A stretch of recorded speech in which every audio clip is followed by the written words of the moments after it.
Parole directe, l'interview vérité ou la fine bouche ébanie. Mirador. Ici, la parole est directe.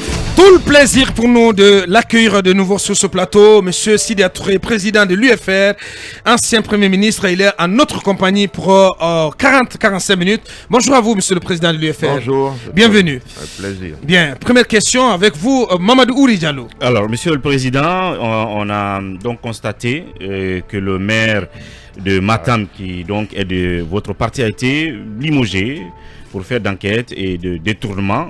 Alors, quel est votre présumé détournement? Quelle est votre réaction là-dessus à chaud? Ben, je n'ai pas de réaction particulière. Ce n'est pas les partis qui gèrent les mairies. Il y a un conseil municipal qui, en général, est constitué de plusieurs partis qui se rassemblent pour élire un maire. Je crois qu'il a écrit et il dit qu'il va saisir la justice pour cela. J'aimerais bien qu'on distingue. On a pas loin d'une vingtaine de mairies. Je ne me suis jamais rendu dans aucune mairie. Oui. Donc je ne sais pas du tout comment cela se passe parce que je dis, le maire est peut-être UFR, il y a plusieurs cas comme ça, mais il y a un conseil municipal.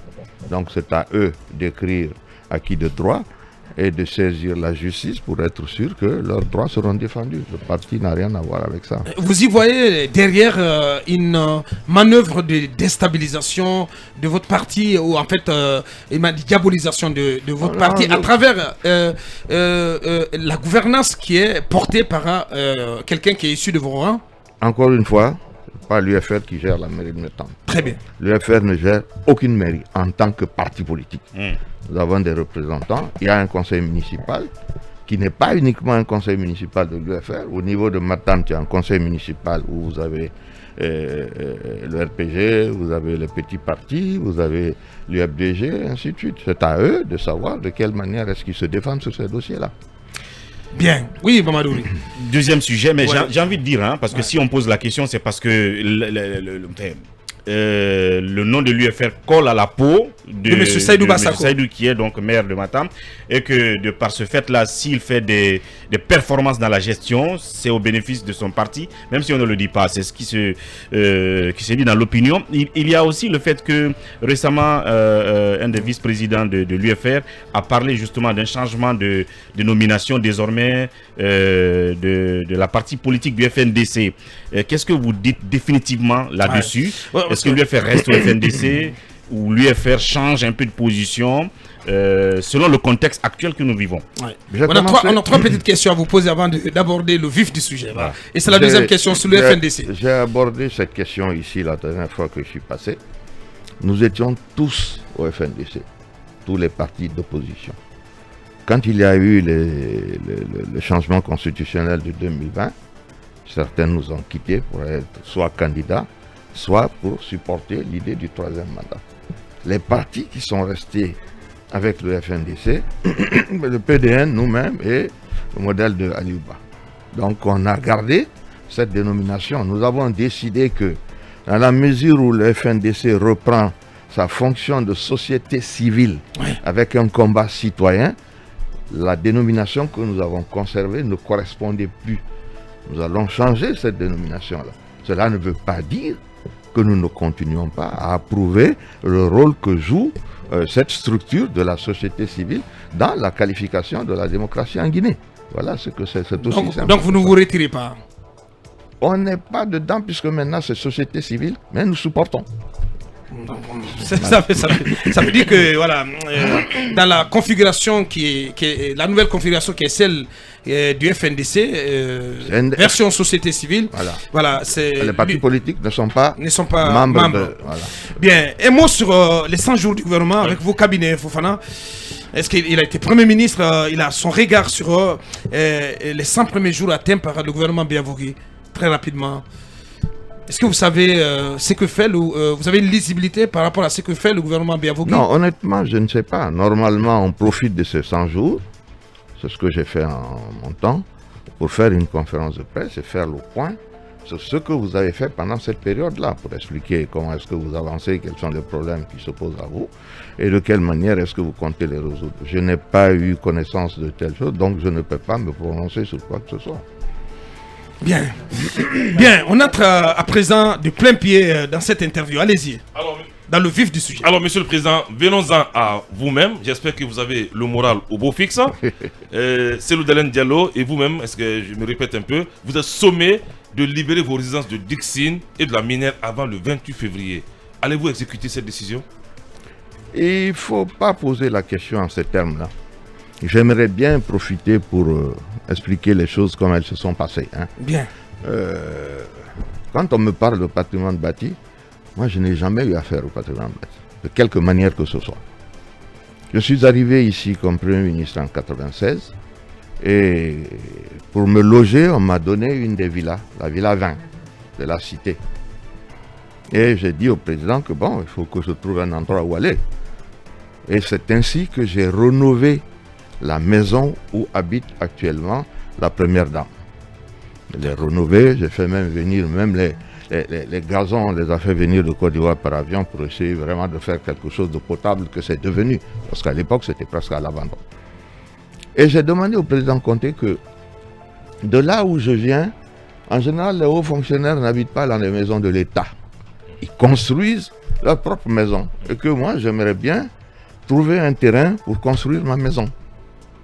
On a fait le tour et le ministre de l'Habitat à l'époque, Alpha Ousmane Diallo, a dit on a des terrains du domaine privé de l'État. De l'État, pas du patrimoine bâti puisqu'il n'y a rien de bâti. On a fait le tour de Conakry et j'ai choisi celui-là. Le président de la République, le général Lansana Conté, qui était président depuis 12 ans, a dit, selon les lois, je peux prendre un décret pour vous attribuer le terrain, parce qu'il m'avait proposé d'acheter la maison où habite Mme Bianekawa. J'ai dit non, je ne veux pas de maison achetée. Moi, j'ai mon plan de construction, je veux le faire comme je l'entends. Donc, ce terrain, on nous l'a attribué et ce jour-là, nous étions, le président, moi-même, Alpha Ousmane Diallo, il dit il va signer un décret d'attribution comme la loi lui permet en tant que chef de l'État. C'est un domaine privé de l'État, il faut que ça soit très clair. Vous entendez des choses. La raison pour laquelle je suis venu ici, c'est un peu défendre mon honneur parce qu'il y a une confusion dans tous les gens. On a fait des tas de choses ici, personne ne m'a entendu, n'a entendu mon nom dans quoi que ce soit. On ne va pas soulever un truc comme ça pour essayer de me salir, c'est la raison pour laquelle je suis là. Bien. Donc le président a dit, je signe ce décret-là, je vous assure, je lui ai dit non, président, je voudrais qu'on fixe un prix pour que j'achète le terrain. Il dit non, la loi me permet d'en faire don, c'est 250 000 que vous devez payer. J'ai dit non, on fixe un prix. Et en plaisantant, il a dit Alpha Ousmane, bon, les Ivoiriens là, ils croient qu'ils ont plein d'argent, il faut le taxer. C'est ainsi que, en décembre 1996, j'ai payé plus de 30 000 $ pour un terrain qui, à l'époque, à Conakry, il faut toujours que les gens se remémorent ce que c'était à l'époque. Ça n'a rien à voir avec les trucs qu'on voit aujourd'hui. Je l'ai acheté, j'ai payé l'argent et j'ai dit à mon notaire, Maître Gallo, qui est là, allez me déposer mon chèque au trésor et revenez avec le reçu du trésor pour bien spécifier que j'ai acheté le terrain. Ce qui a été fait et le terrain m'a été cédé. À partir de là, j'ai pris un architecte et j'ai pris Santulo qui était à l'époque le constructeur de toutes les maisons du président Conté, qui m'a fait un devis et j'ai construit ma maison. Nulle part, il n'est question de patrimoine bâti ou non bâti. Nous avons négocié. Les instructions ont été données au ministre de la Construction et de l'Urbanisme, à qui d'ailleurs je vais m'adresser après, pour que cela se fasse. Mais plein de choses. C'est moi qui ai ouvert la route à partir de Anko 5 pour aller au kilomètre 36. Tous les terrains qui sont là ont été cédés par le gouvernement à tous ceux qui y habitent aujourd'hui, avec des arrêtés de ministre de la Construction et de l'Urbanisme. Donc voilà comment est-ce que je me suis retrouvé dans quelque chose en construisant une maison et en y habitant. Ma surprise, c'est que je reçois un papier du patrimoine bâti public. Moi, je ne suis pas dans un patrimoine bâti. Moi, j'ai acquis un terrain nu de l'État. Si encore on me disait, allez voir le ministère de la Construction pour mettre en cause l'achat du terrain, je comprendrais. Mais le patrimoine bâti, je n'ai rien à voir avec ça. Sans compter d'ailleurs qu'on m'a situé à Dixine-Port, on m'a donné des numéros qui ne correspondent à rien du tout. Donc voilà la réalité. Je tenais à rétablir cette réalité-là pour qu'on arrête de dire le patrimoine bâti public. Non. Vous n'avez rien à voir avec le patrimoine bâti Mais public. si l'État c'est la puissance publique. Oui. Et si le CNRD reste droit dans ses bottes et fait la sourde oreille à votre préoccupation, qu'allez-vous faire? Non, je saisis la justice parce que, une chose est sûre, personne n'est au-dessus de la justice. Personne. D'ailleurs, le CNRD a indiqué que la justice sera la boussole des actions qu'on va mener. Oui. La loi, elle est impersonnelle. Elle ne considère pas M. Sidya Touré ou M. Tartampion, mais elle consiste en cela. Maintenant, oui, on ne va pas faire de la résistance sur des choses comme ça. Mais je trouve aussi choquant, ayant habité dans ma propre maison pendant 25 ans, que hier, quelqu'un vienne avec un bout de papier pour me dire « Vous devez dégager dans 10 jours ». Même si j'étais locataire, j'avais droit au moins à 3 mois de préavis. C'est une maison où j'ai mes affaires, où j'ai mes livres, où j'ai mes notes et des choses sur lesquelles tu as travaillé pendant 20 ans. On te dit en 8 jours, ramassez ça et quittez. Mais de quel droit? Pourquoi est-ce que cela doit te poser dans... Qu'est-ce que vous avez fait pour mériter une chose pareille? Et je continue de dire, je n'ai rien à voir avec le patrimoine bâti. Je n'ai pas acheté quelque chose au patrimoine bâti. Donc ce courrier en provenance du patrimoine ne vous est pas opposable? Non, en réalité, il ne m'est pas opposable si c'est en matière de droit. Oui. Dans la mesure où nous sommes dans un truc de la force, je m'adresserai au ministère de la Construction et de l'Urbanisme avec les documents que j'ai. Je lui demanderai de me donner une réponse avant que la date arrive. Quand elle arrivera, dans la mesure où nous sommes dans un régime d'exception, je ne vais pas aller faire le coup de poing sur ça. Je vais quitter, mais dans des conditions que tout le monde peut imaginer. Oui. Voilà ce que vous avez fait. Et vous vous demandez, beaucoup de choses tournent en Guinée actuellement. Votre nom n'y est pas associé. Tout d'un coup, on vous sort une histoire pour dire quittez votre maison dans 8 jours. Mais qu'est-ce que j'ai fait à qui pour qu'on me traite de cette manière-là? Donc c'est un problème qui se pose et que je soumettrai au ministre de tutelle de qui, par le canal du président de la République, j'ai acquis ce terrain. Il faut bien que ça reste dans la tête des gens. Oui, bien. Pendant ce temps, si tu permets, est-ce que vous dites que si vous n'avez pas, d'ici le 28, vous n'avez pas une réponse du ministre de l'Habitat, certainement vous allez vous exécuter, donc vous allez quitter. Et est-ce que vous avez une idée de ce que pourrait être la réaction de vos militants? On apprend que c'est le mécontentement gagne vos fiefs, donc vos bases. Et si jamais vos partisans venaient à s'opposer à ce que vous quittiez? Non, on a beaucoup parlé de ça hier soir. Non, je profite de la radio pour dire à tout un chacun de rester calme. Hein. Très bien. Voilà, nous attendons que le droit soit dit pour tout le monde. Donc comme je vais m'adresser... Il n'y aura pas de résistance?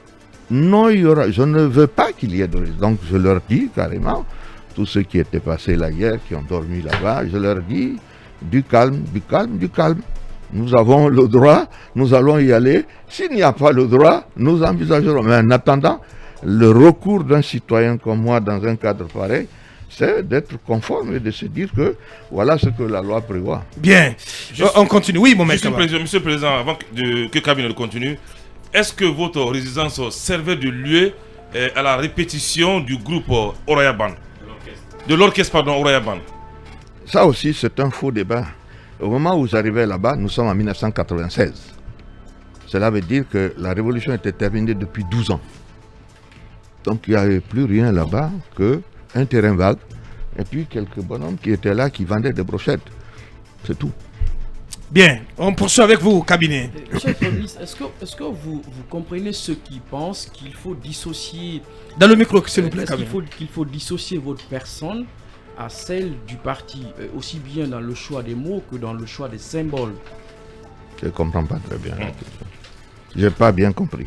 Alors, il y en a qui pensent qu'aujourd'hui, le fait que l'on veuille amener beaucoup de gens à comprendre, par exemple, qu'il s'agit plutôt de l'UFR ou plutôt de Sidya Touré ou de Cellou Dalein Diallo. Tout à l'heure, Aboubakar a posé la question de savoir est-ce que les militants ne devraient pas considérer ceci comme une question du parti, alors même qu'il s'agit plutôt de votre personne? Écoutez, voilà pourquoi je lance un appel pour dire calmez-vous. C'est tout. Nous sommes des citoyens de ce pays. Je ne crois pas que j'ai démérité en quoi que ce soit. J'ai servi ce pays dans des conditions qu'on connaît. Je ne me reproche rien du tout. Je crois que c'est de notoriété publique. Ça révolte certains de voir un certain nombre de choses comme ça, mais je leur dis, calmez-vous. Nous allons nous adresser au ministère de l'administration, de la construction et de l'urbanisme et à la justice pour faire prévaloir nos droits. Bien. Mais en attendant, je dis, je trouve quelque chose de choquant. C'est de me dire, après 25 ans dans ma maison, en 8 jours, 10 jours, il faut dégager de là. Je dis, même si j'étais locataire dans le quartier, on me donnerait 3 mois pour le faire. Oui. Voilà. Donc la démarche du CNRD est totalement illégale. La démarche du patrimoine, Le patrimoine bâti qui n'avait d'ailleurs aucun droit pour m'écrire à moi parce que moi je n'ai jamais eu affaire à eux. La seule fois où j'ai entendu parler de cette structure, la première fois, c'est quand j'étais Premier ministre, il y a eu des problèmes. Et puis on est arrivé à un arbitrage chez moi en tant que Premier ministre.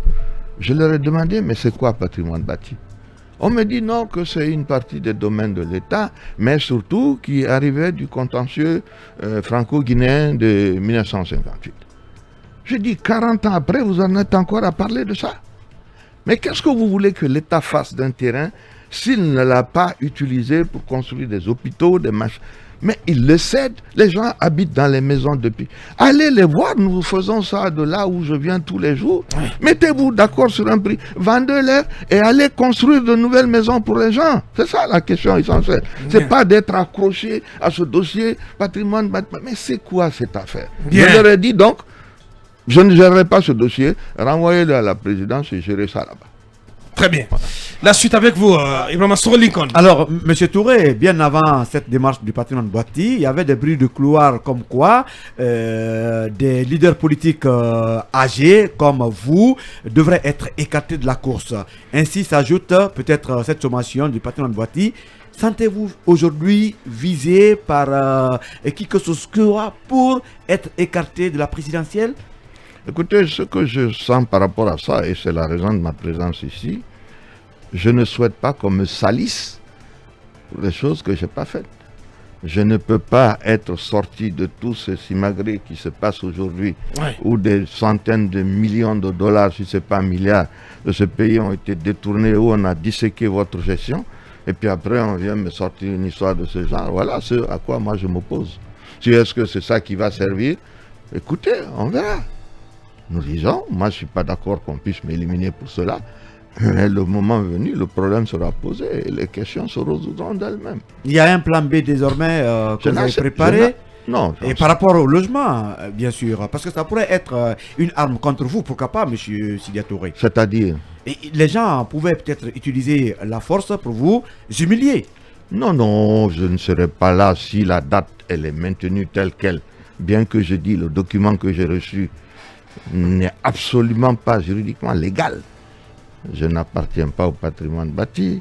Le numéro de maison qu'on a mis est faux. Moi, puisque moi, ce n'est pas une maison, c'est un terrain que j'ai acheté. On a situé mon habitation à Dixon-Port, que moi, je suis à la minière. Donc, il y a beaucoup de choses comme ça. Mais je ne tiens pas compte de tout ça. Ce, par contre, que je peux soulever, c'est que tout ce quartier de la minière fait partie du fameux contentieux franco-guinéen. La seule personne qui a un document là-bas du président de la République qui a été versé de l'argent au trésor et qui en a les preuves, c'est moi. La totalité, il y a plein d'immeubles qui sont en train de monter. Tous ces gens n'ont aucun document autre que peut-être un service leur a donné. Mais c'est chez moi qu'on vient pour me dire de sortir. Ceux-là, j'ai vu personne en train de dire nous avons reçu un papier pour dire il faut qu'on sorte de là parce que c'est un domaine de l'État. Donc ça semble dirigé contre ma personne. C'est ce que je n'admets pas. Bien. Monsieur Sidya Touré, président de l'UFR, notre invité prestige en ce jeudi. On continue avec vous à Koumba Diallo. Monsieur Sidya Touré, vous avez largement expliqué les vices liés à la procédure à laquelle on est en train de vous soumettre. Maintenant, est-ce que vous ne pensez pas que cela soit une diversion peut-être qu'on vous applique pour que vous abandonniez la mission principale dont vous vous êtes dévolu, celle de conquérir le pouvoir. Parce qu'aujourd'hui, on parle beaucoup de la durée de la transition et on pense qu'un Sidia, un Cellou peut-être, s'ils exigeaient ensemble une durée déterminée, ça pourrait faire tache d'huile. Est-ce qu'on ne cherche pas à vous occuper, à vous amener à vous occuper d'autres choses que de l'essentiel. L'essentiel de votre mission en tant que politique, en tant que leader de parti politique? Bon, moi je vous dis tout de suite, l'objectif de la transition, c'est de nous mener aux élections. Oui. D'accord?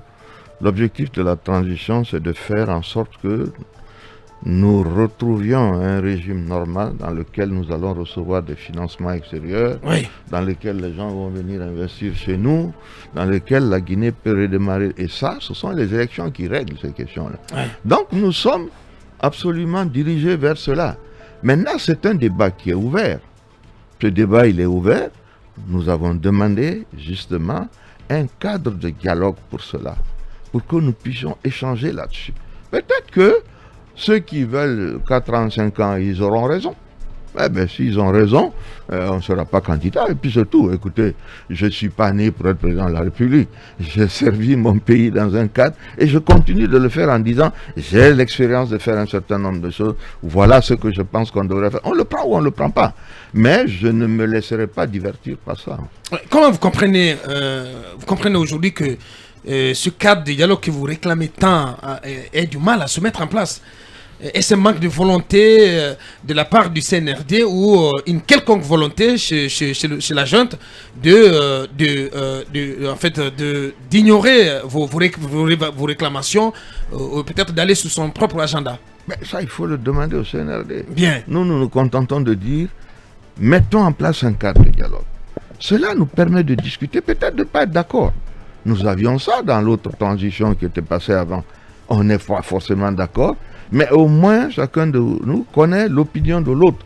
Et le soir, ou bien autour d'un café, on arrondit les angles et on finit par trouver une solution qui est profitable pour notre pays. Voilà ce qu'on dit.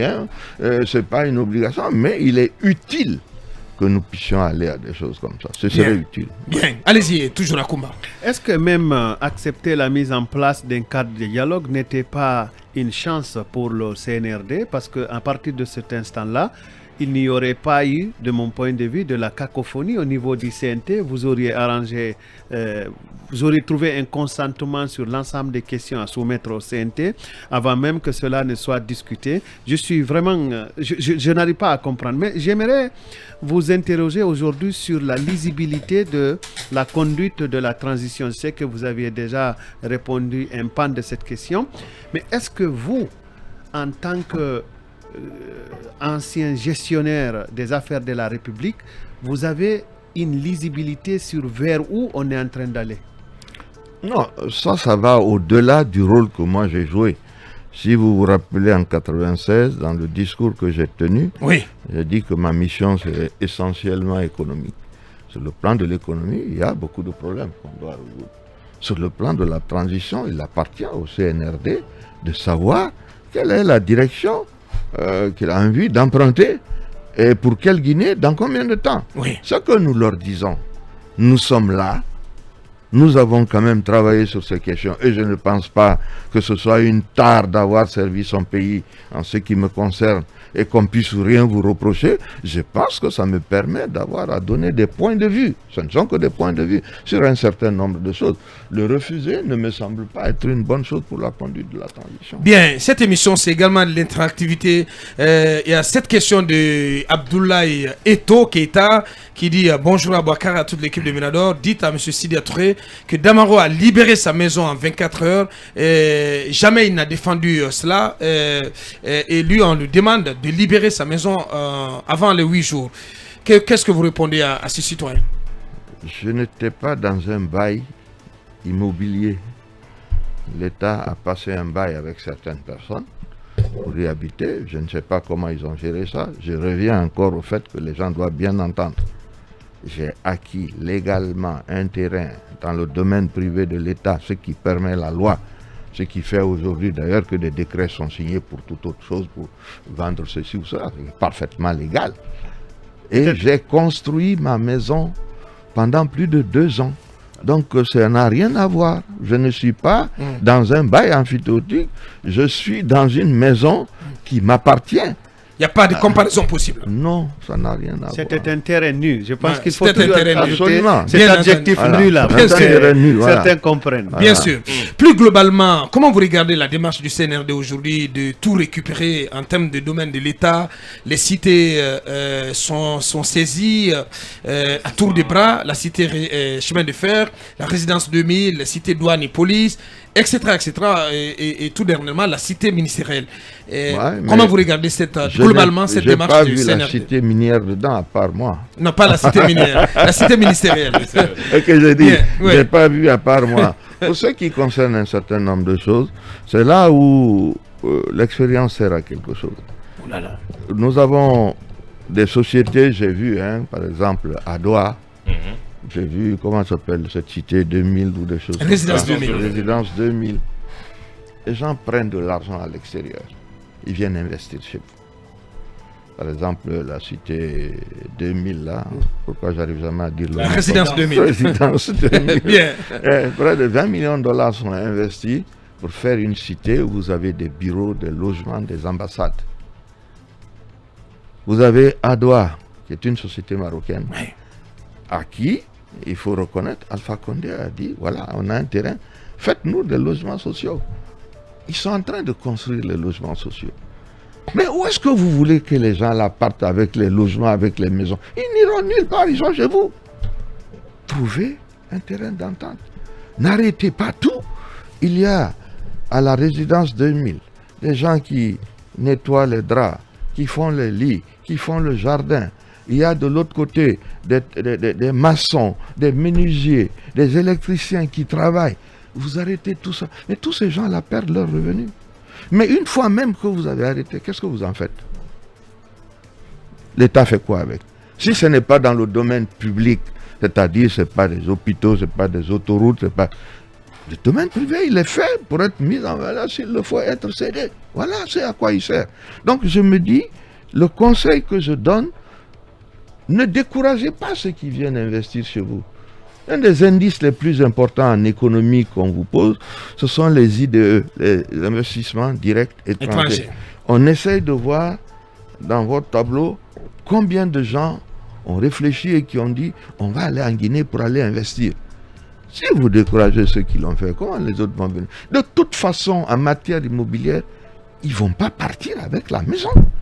Donc, vous avez tout le temps de discuter avec eux pour leur dire voilà comment ça se passe, nous on pense que ça devrait être comme cela, et vous avez, même si vous prenez 2 ans à faire ça, mais l'activité continue, les logements sont loués, l'argent continue de rentrer, il y a plein de choses que l'on peut faire par rapport à ça, mais il faut éviter de décourager les investissements. Ça, Faut-il craindre, faut-il s'attendre à des bras de fer judiciaires entre l'État et ces entités privées? Mais forcément qu'ils porteront plainte, forcément.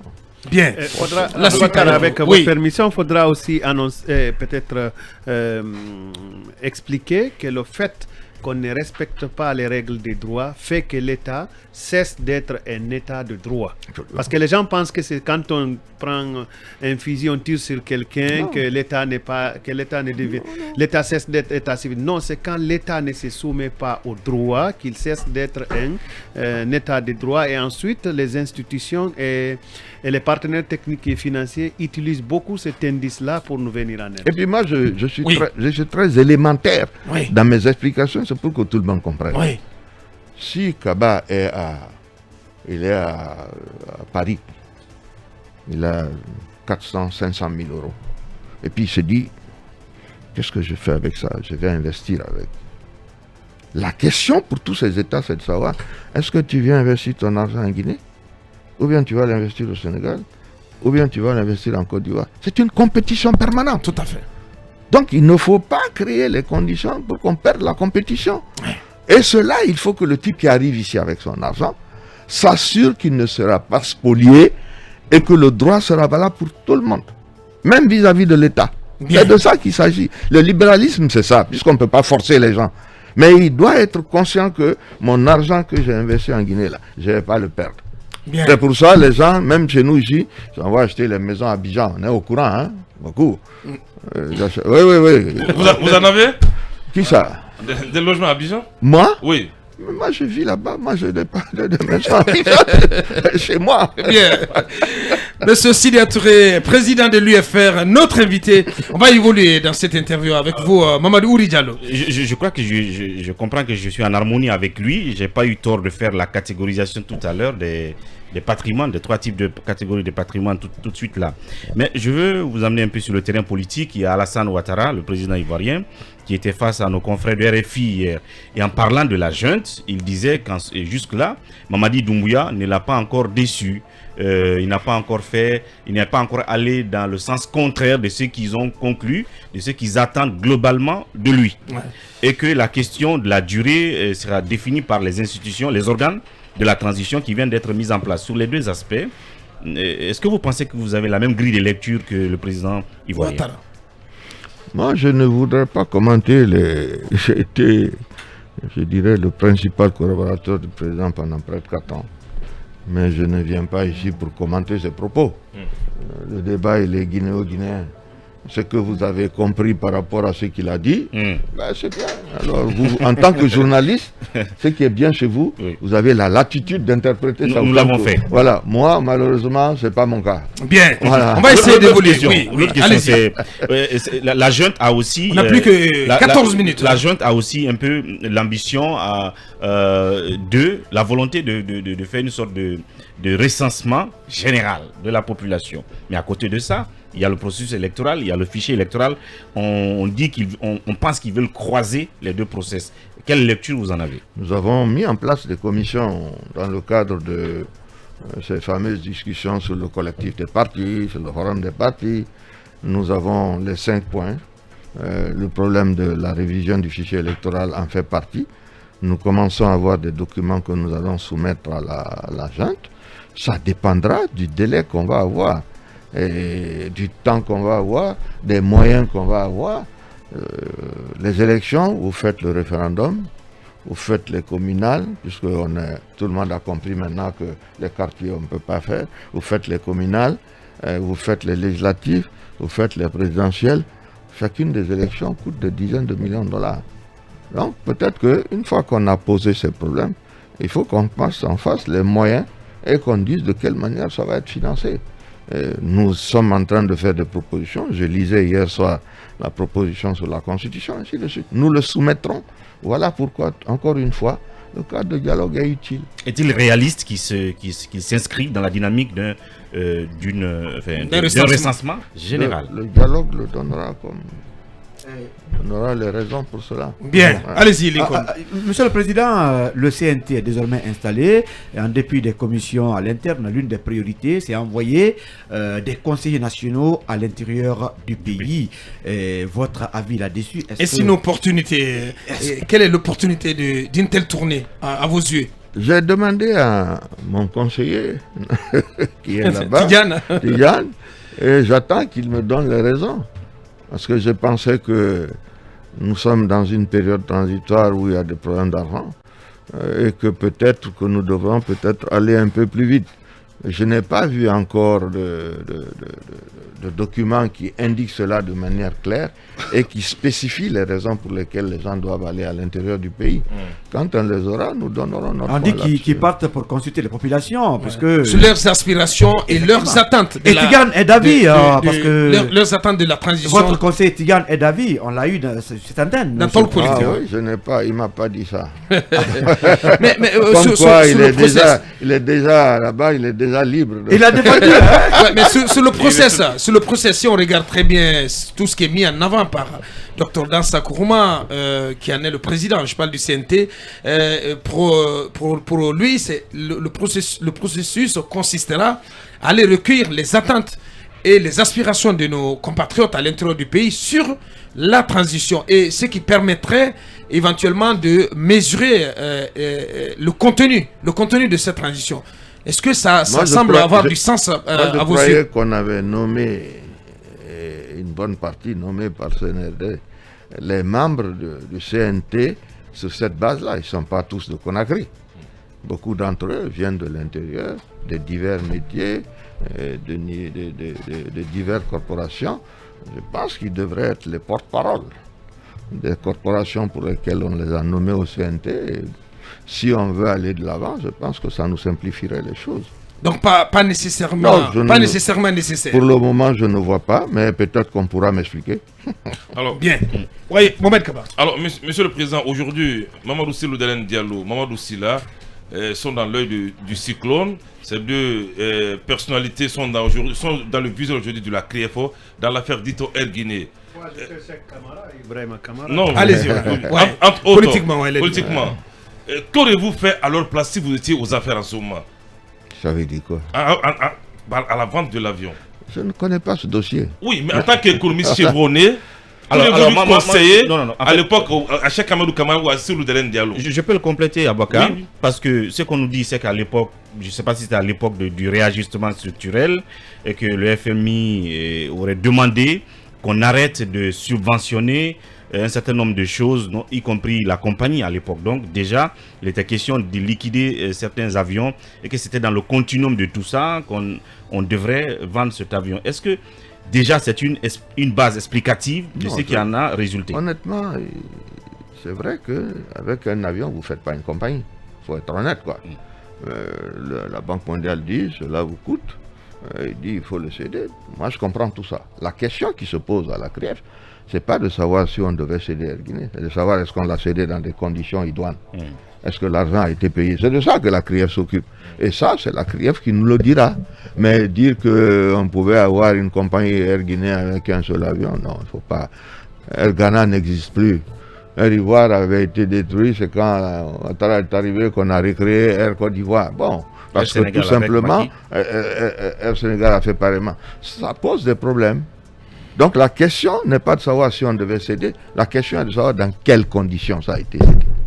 Et dans quelles conditions ça devait céder, selon vous? Je ne sais pas, la CREF dira ça. Non mais monsieur le Président, vous connaissez mieux l'histoire de ce pays. Non, Kaba, si tu as un avion qui vaut ça, c'est pas moi qui vais le dire. Et puis même si l'avion ne vaut que 20 francs, si tu as payé 5 francs et que tu n'as pas payé 15 francs, on te demandera de payer 15 francs de plus, c'est tout. Ça, c'est pas... Je ne me fais pas du tout d'illusions sur ça. Mais plus globalement, comment vous appréciez l'action de la CREF? C'est un sale temps en ce moment pour plusieurs hauts cadres, plusieurs hauts commis de l'État. Écoutez, ils font leur travail, peut-être qu'ils le feraient bien avec un peu moins de bruit. Oh là là. Voilà, oui, mais sinon, bon, c'est leur boulot. Hein. Je ne vois pas de problème par rapport à cela. Ouais. Mais vous savez, au niveau de l'État, il y a beaucoup de choses. Moi, quand vous aurez fini, je vais vous raconter un peu ma propre histoire par rapport à ce que l'État doit aux individus ici. Très par bien. rapport à... Parlons-en maintenant, parce qu'on a vu que vous, nulle part, pour le moment, nulle part, votre nom n'est cité dans un quelconque dossier. Non, je n'étais pas venu pour ça. On m'a fait venir de Côte d'Ivoire pour mettre de l'ordre dans les jeux. Et quand les jeunes gens sont venus pour me dire en Guinée c'est comme ci, en Guinée c'est comme ça, je leur ai dit écoutez, si le président voulait des choses détournées, il allait vous choisir comme Premier ministre. Moi, il m'a fait venir pour redresser, donc moi je redresse. Bien. Mais maintenant, je vous parle d'un autre problème parce que on parle toujours du domaine de l'État. Moi, j'ai eu des problèmes avec l'État guinéen ici, sur au moins 3 dossiers. Je vous en cite un seul aujourd'hui. Très bien, c'est important, ça. Ouais. Vous connaissez Anta. Ouais. La société Anta, comme toutes les sociétés à l'époque, comme Air Guinée, la Banque mondiale a dit de céder parce que ça ne fonctionnait plus. Donnez ça à des gens qui peuvent le faire fonctionner. À l'époque, nous sommes en 1988-9, nous nous sommes précipités en Côte d'Ivoire, personnellement, pour aller trouver le président Lamine Fadiga, qui était le président de la Chambre de commerce, et qui avait la société la plus importante de la sous-région qui faisait des allumettes. Sotropal, ça s'appelait. Nous lui avons dit, pardon papa, il faut venir en Guinée, mettre de l'argent et faire fonctionner cette société, au moins la partie allumette. Donc lui, il s'est porté acquéreur de la partie allumette, et Bolloré s'est porté acquéreur de la partie tabac. Mais tout ça était ensemble dans le même complexe.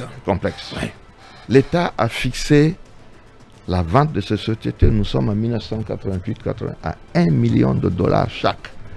Quand on parle de ces chiffres aujourd'hui, ça ne dit rien.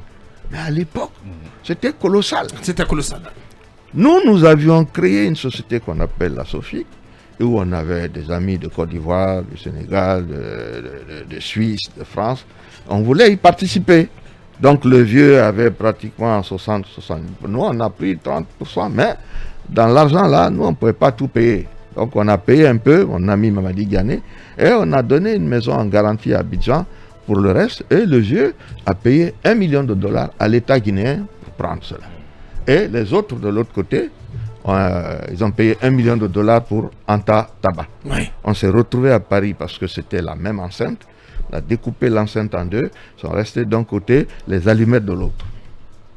Nous avons poussé encore une fois les gens. Faites fonctionner. Il y avait des machines là-bas qui dataient du temps de la Chine de Mao.